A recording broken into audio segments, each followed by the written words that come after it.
Wisp Sports Radio, the voice of women in sport. Hello and thanks for downloading Beyond the Balls. This is our third episode. Beyond the Balls is a co-production between Women's Sport Australia and Wisp Sport.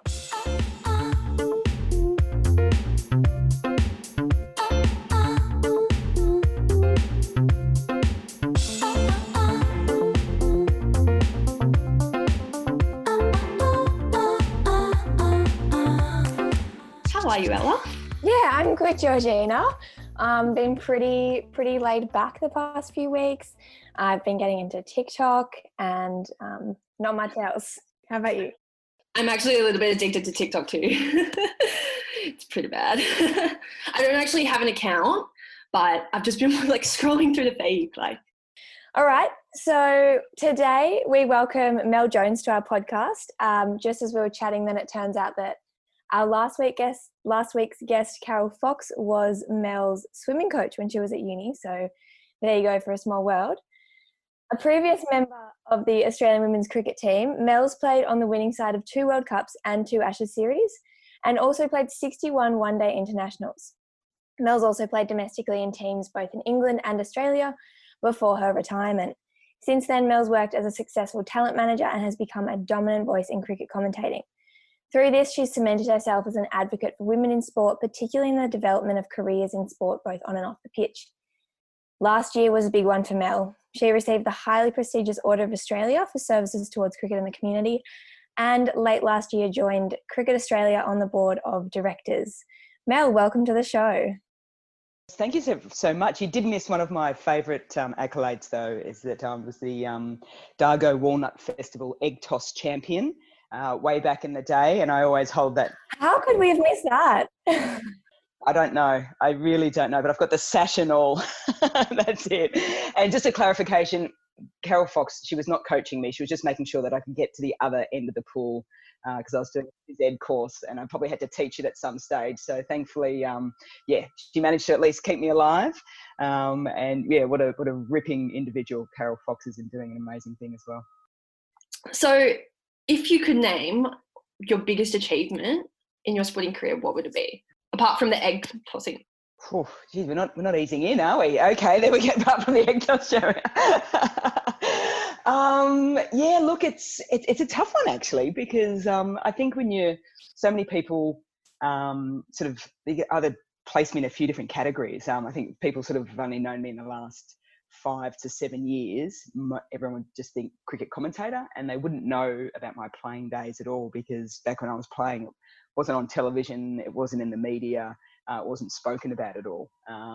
Yet if you sort of speak to people at my club or the likes, they sort of think of me as Mel Jones cricketer.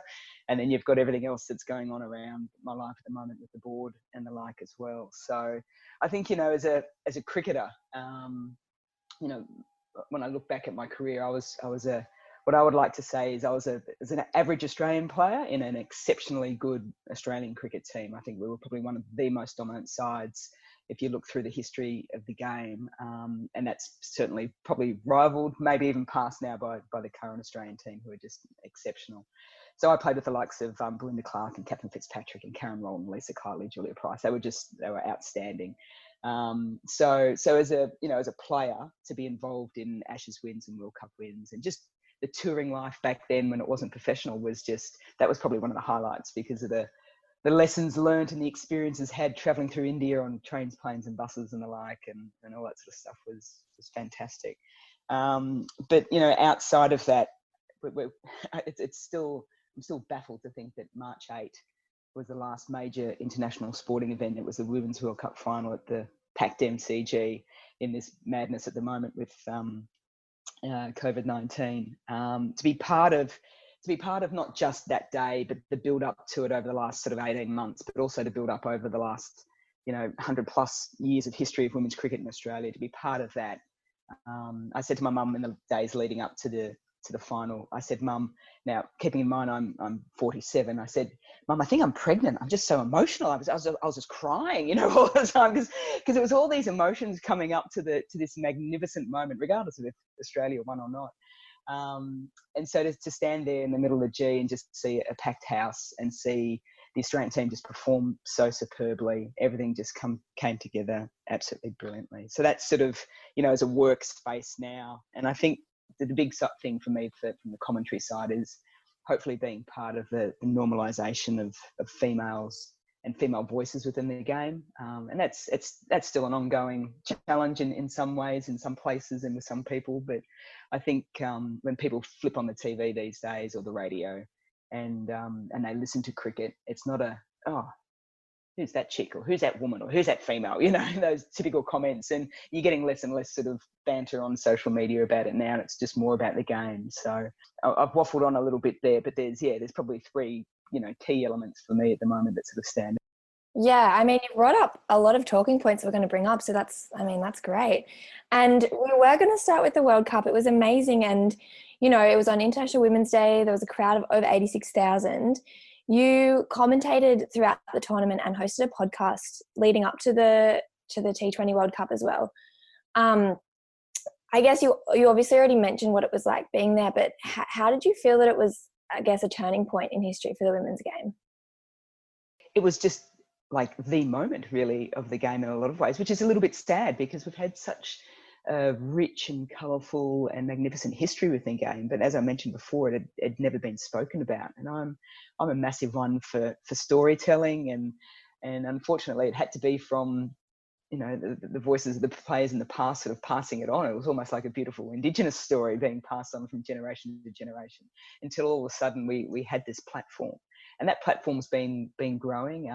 Artie Dabas from the ICC started the broadcast of women's cricket back in 2009 when the Women's World Cup was here in Australia, in Sydney. And that was the first time the ICC sort of took over women's cricket. So it was a 10-year build up until this point. And there'd been just so many people involved in it right from the start who just knew straight away. Steph Beltrami from Cricket Australia was one of the big believers and pushers, and she was on one of those podcasts that you were speaking about. And then there's people that sort of got on the bandwagon or on the movement as things went along as well. So many people involved in it to get up to that point. Yeah, no, absolutely. And Steph Beltrami, she's actually someone we'd love to talk to. We've read a lot about her, about pushing the whole field of the MCG movement. That's great. We've given you one question. We already want our next guest. Yeah, I'll get her on. I'll make sure. She's got oodles of time at the moment. So Mel, what was it like, considering you participated in the World Cup over 2 decades ago, what was it like to see how things have changed? Like what emotions were running through your mind? Well, it's an interesting one, isn't it? Because the last World Cup, the first World Cup I played in was 1997, and that was in India. And the final was at Eden Gardens. And the sports minister over there was also the transport minister. And he wanted to go for a world record of women participating in a World Cup final. So the storyline's almost the same as it was for this year on International Women's Day. And so he bussed in. Now, the numbers are a little bit fudged and what have you, but it felt like about 150,000 at Eden Gardens. But the numbers say it was 80,000. And it was the most spectacular vision I've ever seen, because there was it was all women and they were dressed in the most beautiful coloured saris, and there was just an energy in this ground that I never thought I would ever experience or see again. And their knowledge of the game, and because we were playing New Zealand in the final, which was probably quite thankful, but they knew exactly where the game was at, so they rode all the ups and ebbs and flows of the game with you. The sad thing was we went out that night, we'd won, went out, had the obligatory celebrations, driving back, and we still saw thousands of people around the ground. And I think he forgot he had to bus them all home, which is very unfortunate. So there's still these thousands of women trying to figure out how they were going to get home. So we went from 1997 of 80,000 to at Eden Gardens to then nothing. Like it all just dropped off again. And there was no legacy to that game other than potentially Julan Goswami, who was one of the boundary riders as a youngster, going on to captain India. So there was a couple of little legacies there, but as for the game globally or within India, there was no real impact. And so then you fast forward to this year, and this is probably the thing that I'm almost getting quite frustrated with sitting at home thinking about it all. As we built up this momentum over the last few years, everybody absolutely nailed it, and then all of a sudden it's like the rug's been ripped from underneath you in some way, because all that fantastic momentum has been halted because of this situation. So that's where the creative minds and passionate people are now going to have to get together and try and figure out a way in which we can ensure that we don't lose all that, that magnificent moment over the next, 6, 12, even to 2 years time. Yeah. So, a couple of weeks ago, so after the Fill the MCG initiative, the ICC, they announced that they're considering selling the rights to women's global competitions separately from the men's. So up until now, the rights to women's tournaments have been sold as part of a package deal for broadcasters who wish to purchase the men's events. So do you believe this will provide the opportunity for further promotion and growth of women's cricket in the future? Yeah, without a doubt. And I think there's probably two elements here too. One is the broadcast and the other one is commercial as well, and commercial sort of been always sort of wrapped up in that same space. And without a doubt. And I think that's, hats off to the decision makers initially with the local organising committee in Cricket Australia, and that was underneath James Sutherland at the time and John Harnden, who's on the board of Cricket Australia, who said when Australia got the rights to host both World Cups. Now, when it's fallen on a year where both the men's and women's are together, they've always been played together at the same month, and then the women's has sort of been a sideshow, I guess, in some ways to the men's. And because of the success of the WBBL here in Australia, and I think as well as them reading the women in sport momentum space here in Australia, they decided that they were going to go a standalone competition and give it its own space to breathe and be what it needs to be. And there is, even though we're playing the same game, and we like to say it's just cricket, there are some nuances and intrinsic beautiful differences between how the men play and the women play. And it's not a bad thing. I think it's a great thing. And I think if you give it its own space as what they've allowed it to do, I think people have been able to not just see it, but embrace it and hopefully not compare the two as much anymore. I think cricket's, for whatever reason, there's a comparison in cricket more so than a lot of other sports. You don't, in swimming, it's not as if you're going to Kyle Chambers and the Campbell sisters. You don't compare them as swimmers at all. You just go, they're just great athletes. But we tend to do it in cricket quite a bit. So I think hopefully that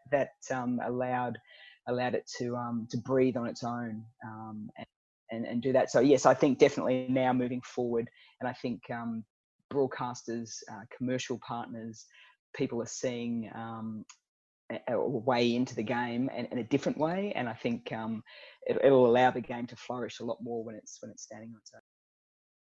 So with the women's IPL, so is that just broadcasters on the India's local television system or program? Yeah, so it's and the women's IPL has probably gone along the same path as what the women's Big Bash did initially. So as a phrase of sort of piggybacking onto the men's competition, they started with 2 teams in one game 3 years ago, I think it was, and then they went to 3 teams last year, all in the one venue, but the games were played on the evenings, so there were no men's finals during the IPL, so that there was consistent content on television on Star Sports, which is India's biggest sports broadcaster, and it was branded up the same in terms of the event and the ground and the like, but the teams are in different uniforms, sort of standalone kind of uniform. They're not attached to IPL teams at the moment. So the next progression, which would have been this year, would have been a few more games. They probably would have kept the same type of teams, but it would have been the conversations in and around this year would have been then speaking to IPL sides about having women's teams on in the future. It was getting to that point, and with India making the final on March 8 as well, those conversations were already starting and had been going for the last 12 months. So unfortunately, there's another little halt in the progression of the game. But once everything gets back to, I shouldn't say back to normal, because it will be completely different when we do get back to whatever we're getting back to. Yeah, you just never know. Yeah, that's it. That hopefully will be the next progression for that competition in India. Yeah, that's so interesting what you say about the momentum, because I was going to ask, I mean, when you were playing for Australia, players weren't paid and the team wasn't marketed to any level that it was now. I mean, you look at women's cricket is marketed so well, I think, across the social media. And, you know, now that that's being acknowledged in terms of more of a business asset, I guess, in terms of the separate the separate games, I'm wondering how important were previous Australian female cricket players like yourself playing at such a high level and also maintaining such professionalism to lead us to where we are now, to get us to this level that women's cricket is at the moment? Yeah, look, it's a really good question. It's one I'm absolutely over the moon you've asked, because when I look at this competition, and I look at the people around it, not the players, so proud of the people that have stayed within the game. So Belinda Clark was my captain. She is now head of community and game development at Cricket Australia. She's played a massive role in the way in which the game is shaped for young kids getting in the game, both boys and girls. And she's a magnificent mentor and leader within the game. Chris Matthews is the CEO of the WACA, the Western Australian Cricket Association over West. She's played a massive role in things. We've got coaches the likes of Lisa Kitely, who coached the England women's team in this World Cup. Julia Price is coaching the USA women's cricket side. There's people sort of dotted throughout cricket at the moment that played the game that are now having just such a massive impact along the way as well. And that's really nice, because what it means is that, and this is this is just my personal view on the way in which women's sports evolved over the last probably 10 years, is that it's the national bodies, which have predominantly been run by men, for men, have then gone, for whatever reason, we're going to support and invest in the women's game. Now, some of them might be altruistic, some of them might be, for whatever reason. But what happens is that when they do that, there's an automatic overlay or default of the men's game onto the women's game, because they haven't brought through the women that have been involved in the game for so long. And so then when that happens, things don't quite fit sometimes, and that they hit some hurdles and they don't understand why things aren't working as much. And it's because they're not speaking and getting the right people's voices at the table. And I think that's what cricket has done really well. There's the old adage of diversity, inclusion and belonging. So diversity is being invited to the party, inclusion is being asked to dance, and belonging is dancing like no one is watching. And I think cricket's gone through that phase of that they know that diversity is important, and they've invited all these women to play, or they were playing, but in the big picture of things.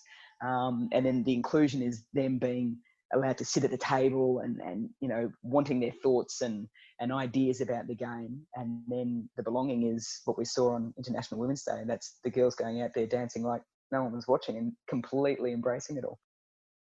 Yeah, absolutely. And that's such a nice phrase that you've got there for it. And I wonder, do you think that the culture has obviously changed so much? Do you think there's much more to do, or are we at like a really good place at the moment? No. Never rest on your laurels. There's a long way to go.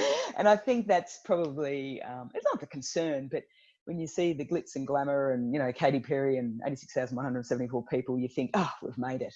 And as soon as you start to think that's where you can trip up a little bit. And there's still, I think there's still such a long way to go on a number of fronts. And, I've mentioned pride in my sport, and I've certainly seen that we've had the paternal policy that came in the last 12 months that Cricket Australia and the ACA worked so hard for.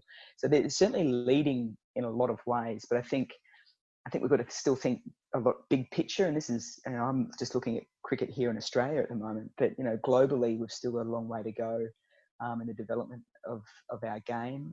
Language is still a really important issue for me in the way in which we speak about the game. And I'm lucky in the sense that I have a role as a commentator, and I can use my voice within the media to start to try and shift that a little bit. There's a lot of resistance to change in any form of life, whether it's just sport or just life in general. And so things like saying batter, not batsman, still gets up people's goat quite a bit, and you'll cop a barrage after you get off air because it's not batter, it's batsman. It's, batter's what you use on fish, and batter's, baseball and all these things. But, for me, if I go back to that saying about diversity, inclusion and belonging, if we can just shift our language a little bit, it just opens up the game for more and more people. And I think that's one of my big drivers, so that we can allow cricket to be a sport for all, not just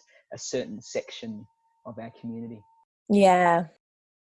Amazing. So Mel, you received an Order of Australia for services towards cricket and community, which is incredible, and for the validation of all the work that you've done. What does that mean for you?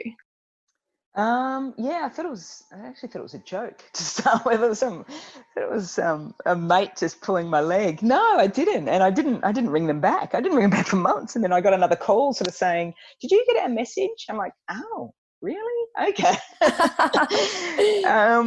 Oh, look, it's lovely. And I certainly don't want to downplay it in any stretch of the imagination. But it's, I think for me, I'm surrounded by some amazing people, and so people nominate you for this to start with, and so I actually haven't found out who nominated me. I do have an inkling that it might be some of the women from my cricket club, E&P, who I mentioned before, but when I look back at the why I've been nominated, and the reason, so cricket in the community, is that you can't do this stuff solo. It's absolutely impossible.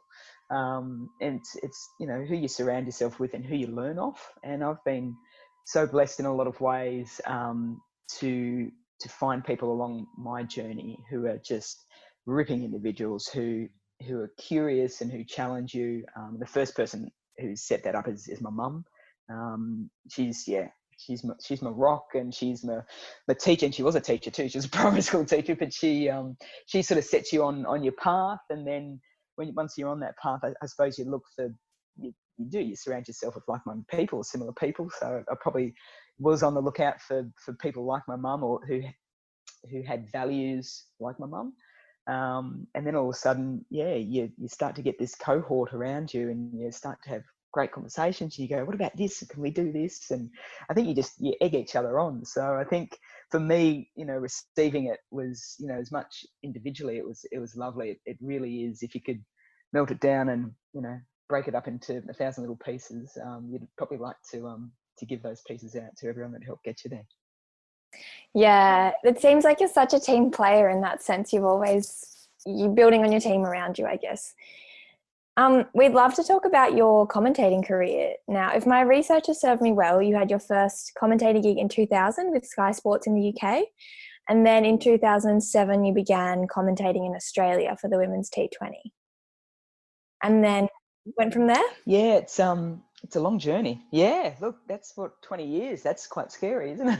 I probably should be better than I am at the moment, but it was weird. I got Mark Jennings, a former Australian captain who then became an Australian selector and was a selector at the time I was playing. I got dropped from the Australian team on an Ashes tour over to England, and I was over there anyways, working with Surrey Cricket, and it was at the time where the ECB and Sky Sport had a broadcast deal where the ECB said you have to at least televise one women's cricket game a year, and that was this year. And so Chris Matthews, who I mentioned before, CEO of the WACA, she was the manager of the Aussie team at the time, and she couldn't do it because she obviously had duties. So she said, "Oh, look, Mel Jones is in the country. Maybe you should get her," because they wanted someone who knew the Australian players. And so they asked me, and I just said bluntly no. Oh, really? No, I just didn't want to. I didn't want to do it. I'm like, I don't want to be commentating on a team that I wanted to be playing in. I was moping. I was bitter and twisted. And I'm like, no, that's it. Not doing that. And then they said, we'll pay you 300 quid. And I said, well, tell me where, when, and what's a where. And I thought, that's fantastic. That's fantastic. I'm going to earn more than the girls playing in the game, because they were earning absolutely nothing. And I can remember the game itself, the commentating crew was, and if any of them are listening, which I highly unlikely, and sadly one of them has passed away recently. They were your old school cricket guys that, you know, captain England and the like. And there was a sense of punishment, I think, for them to be commentating on the women's game. It was like this, you know, do we have to do it? It was that kind of feeling. Now, that might not have been what they wanted to project or they felt, but that's certainly what I felt from my position. So we had Bob Willis, who was the player I mentioned, passed away sadly recently. He was a lovely guy too. And I've gotten to know all these guys as well, and they're brilliant. Paul Allett, Charles Colville, and Graham Fowler, who was probably the one that actually really embraced the day, and I actually really enjoyed the moments, the stints with him. So we got on, we did the game. I had no idea what I was doing. No one told me anything.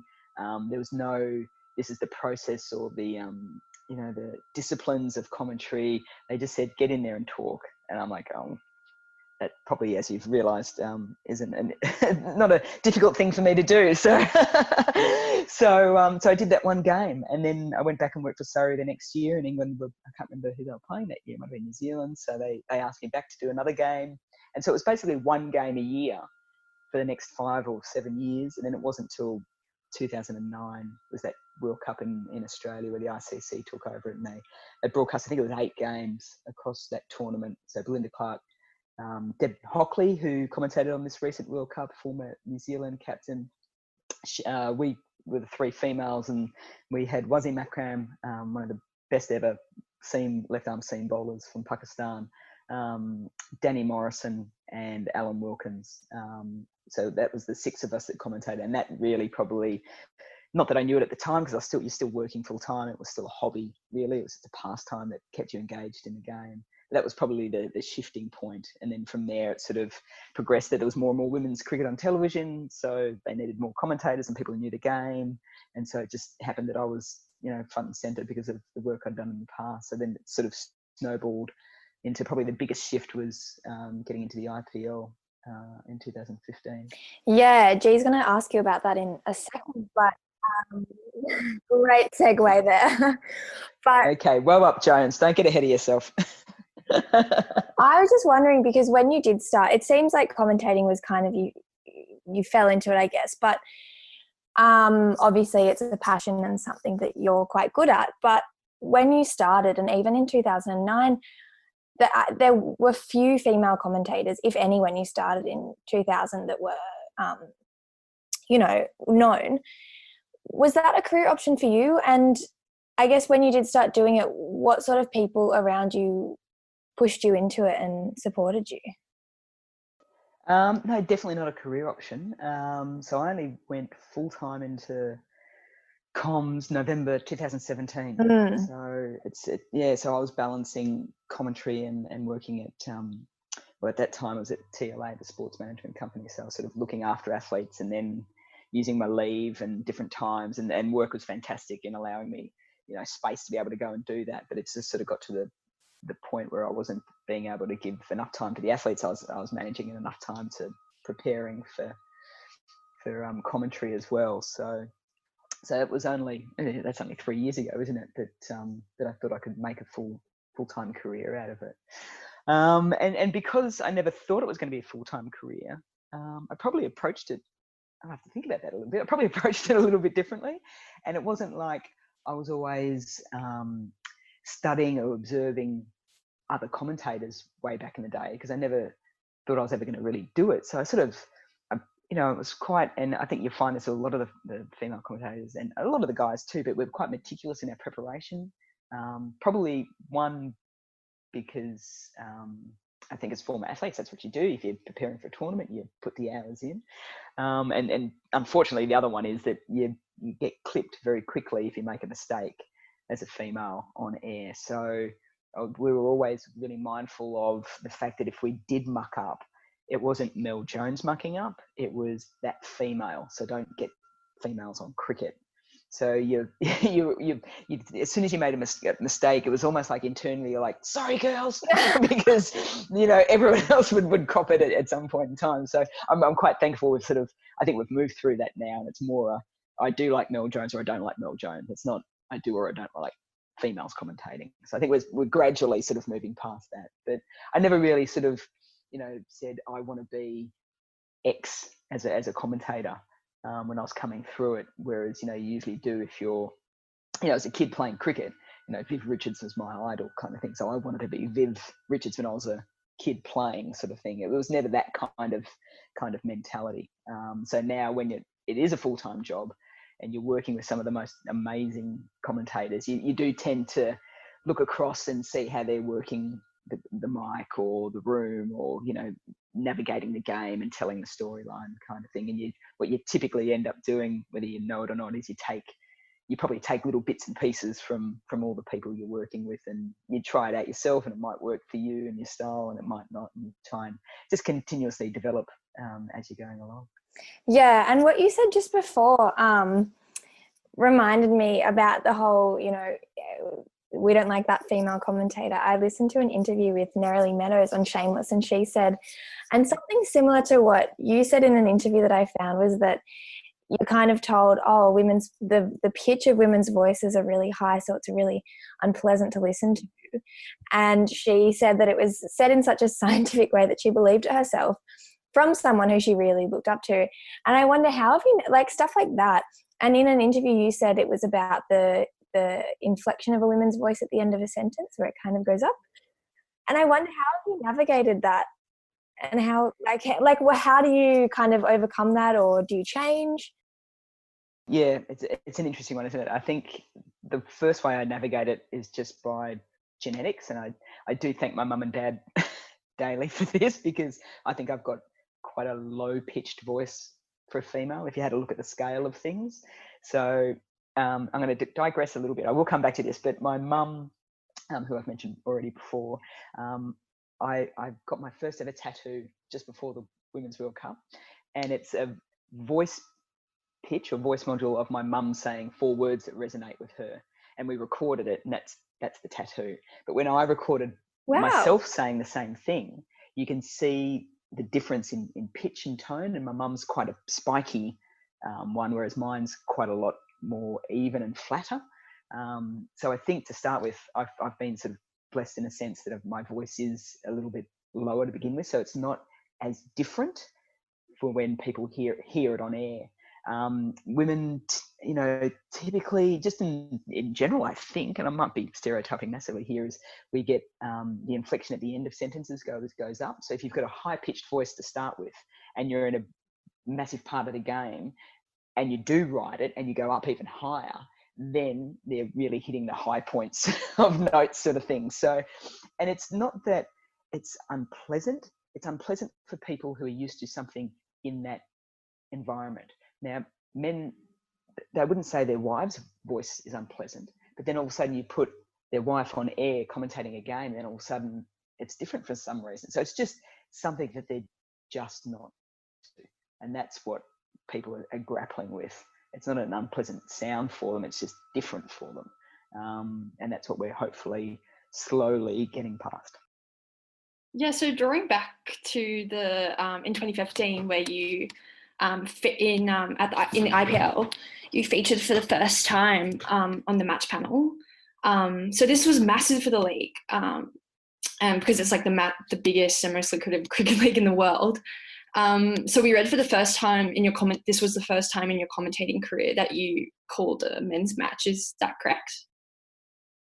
Yeah, definitely. And it was, and I still laugh at it too, because of all countries to come through and say, no, we're going to put there was 4 females on the IPL. So we had the IPL, it's 8 teams all around India, but the broadcast crew was at that stage split up into 4 teams or 4 crews. And the commentators at that time stuck to pretty much that same crew. So Isha Guha, former England player who now works with me at Fox Sports and is just one of the best in the business. She was involved. Lisa Saleka, who I played with Aussie stuff, and we came through with the Big Bash on Channel 10 together. She was in another crew, and then former Indian captain Anjum Chopra, she was on another crew.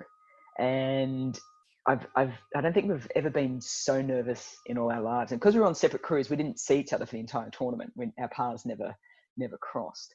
And I think the most, I've spoken to the girls about it, is that the nervousness was probably more so not about the actual commentary, but it was about how we were going to be accepted within the crews, because we had the guys that we were working with were former players, former male players, and we sort of thought they're going to be thinking, oh, here we go, here come these women into our, going to take our jobs and do all of this. And it was more the fact that we had to spend 7 weeks with these guys traveling around, and if they didn't want us there, how bad is that going to be?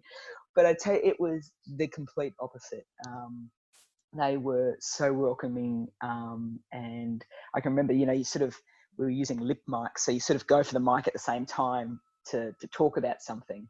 And I can remember Mike Hazeman, who was one of the most senior commentators in the IPL, he was an Australian guy, but spent a lot of time in South Africa. He would just put his mic down and sort of give me an indication in the commentary box to go speak, and he did that over and over again. And it was just his way of saying, welcome. It was almost that comment I was saying before, that's the inclusion part, isn't it? It's being asked to dance, it's being asked to speak. I'm still part of, we were Crew D. I'm still part of a WhatsApp crew from that time, and we're still with Scott Starris and the like, and Michael O'Dwyer, who is the IMG producer, who's been a really massive supporter and mentor for me.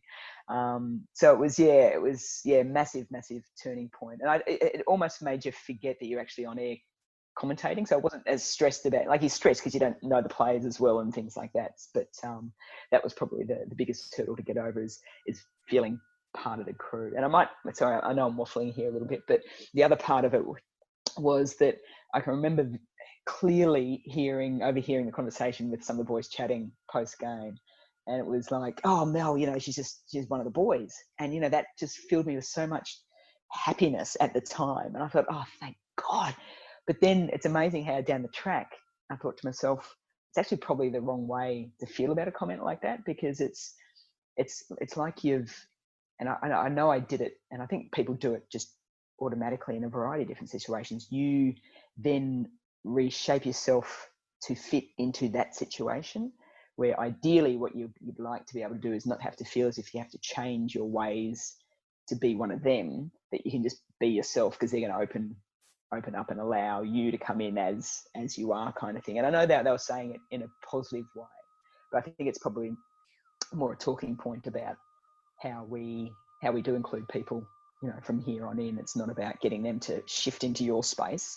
It's about everyone being brave enough to say, no, we can have all types and in as they are to come in and value add. Yeah, 100%. And do you think ever since your presence at the IPL, the coverage of women's cricket has been better? Like, for example, so do you reckon like more players want to be, do you think that more commentators want to have a go at sports commentating ever since you've featured in the IPL? Yeah, I don't think it's because of, I don't think I think there's just a lot more cricket content these days, particularly because of the digital platforms, and there being more and more women's content as well. So there's cricket galore, which is fantastic. I'm an absolute pig in mud, which is brilliant. So there's more avenues for that. I think from the female side of things, though, that there's still probably not as many females coming through just in the broadcast space, not even actual commentators, but directors, producers, EVS, behind the camera, in front of the camera. That's probably our biggest challenge. That's what we're speaking about. Have we got there before? No, we haven't. We can't take our foot off, because there is still a lot of work to be done in that sense. I think I can remember IPL at the start of, being stopped by parents with young boys and girls with them just saying, and they would just come up and they'd just go, and they'd just hold your arm and they'd just say, it's just great, keep going. Yeah. And then they'd walk off. And so I think for a lot of parents, I think they saw the enormity of it, because it allowed them to say to their young daughter and their young sons, there are women involved in the game, and that can be a pathway for you if it's their daughter, or boys just grow up knowing that women are involved in the game, and will do. Of course they have, and they always have been in their headspace. So that just allows for hopefully a better world for them when they get in there. So do you reckon the culture has changed ever since the IPL? Of course, you kind of basically touched on it, but I think now, ever since the 86,000, do you reckon that, what do you reckon is the next step in cricket ever since the IPL? Culture. We could have a whole session on that in itself, isn't it? Because the difficulty of it is that it's one of the most powerful things that you've got at your possession if you do it well. The difficulty is that it takes time, and with the cricket space, like sometimes with work, people come in and out of that space all the time, so they've got to get used to working within that cultural space, and then they might head off and other people come in and want to shift and change and all those sorts of things. So I think from the cultural side of things, and it's interesting to see, and I think Cricket Australia has done it well, that it's very much a top-down approach, but I think clubland is probably one of the biggest ones. Yeah, we always talk about, media and broadcast and TV being the biggest shift shapers, I guess, because you can see it, which is great. But I think, I'll know things have really shifted is when you go down to club cricket and you can walk into club rooms and feel welcome and all those sorts of. So I think that's probably the biggest indicator for me. And there's some clubs out there doing it magnificently well across all sports. And there's some clubs that are a long, long way behind. And I think, that's probably going to be our biggest indicator moving forward, is how quickly we can get everyone on the same page. It's not like you want to force them onto it. I mean, you certainly can't do that. But if we can get to a space where, language within the clubs and visuals within the clubs and all those sorts of things is improved, that's I'll be a happy girl. Yeah, absolutely. And like you just said, the whole importance of language. You mentioned before about the tiny change of batter to batsman. That reminded me of a newspaper article that you retweeted yourself by Isabel Westbury, and she basically talks about that. And really goes into the history of it and how it's been used for ages, and it's just, there's just people who are resistant to change, I guess. And you yourself, she interviewed you in it. You called it a small shift that can create massive change, allowing many more to feel included. And obviously inclusion is something that you yourself are very passionate about. But how important are these sort of small verbal shifts that when, if they're over commentary and, you hear people listening to them, maybe people at clubs are going to start using that. And what sort of ball does that get rolling, these small verbal shifts? I can remember the conversation I had with Izzy. We were driving back from the Rose Bowl in Hampshire back to London a couple of years ago when I was working over there.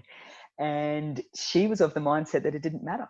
And so we just generally had a conversation in the car, passing time. And as we're probably stuck on the A4 or M5 somewhere along the way in England. And by the end of the trip, and then you sort of, not that you were planting a seed, we're just having a conversation. And then a couple of days later, she buzzed again and we had another chat about it.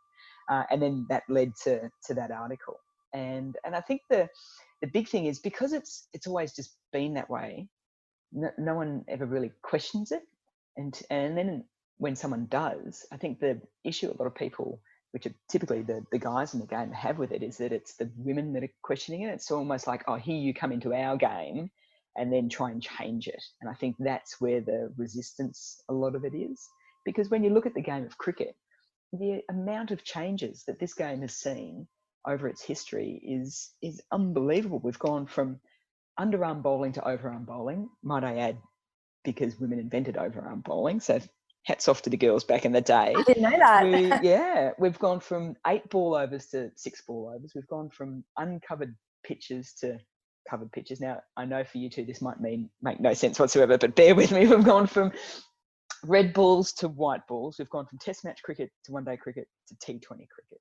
There've been day-night cricket, has come in, pink ball cricket, all these massive, massive changes to the game. And then on top of that, we've had, all the controversies as well. We've got match fixing, ball tampering and discrimination on the ground, all those sorts of things. So there's all these things that are going on in cricket. yet people still want to have an issue with a little word that could make such a difference. And I can remember vividly, I used to work at an indoor cricket store here in Melbourne way back in the day, when I was at uni. And I can remember girls coming in then and looking at all the cricket gear and getting so excited, like a kid in a lolly shop going, you know, they're going to buy their first bat or their first set of pads. And they'd race in, they'd look around, they'd be testing everything out. And then at the end of it, they'd go, oh, well. And you're like, what do you mean? And they said, well, this is all for boys. And because all the language on it and the tags on it was small men's, small boys, and all those sorts of stuff. And the girls would just say, well, where's all the stuff for the girls? And it was obviously for girls, but no one had ever thought about that because it had always been as it had been. So I know Kookaburra was the first brand that shifted that, and they went from, rather than saying small boys and small men's, they went to youth gear, right hand, left hand youth, right hand, left hand seniors. And then so just even that little shift, some people go, well, it makes no difference.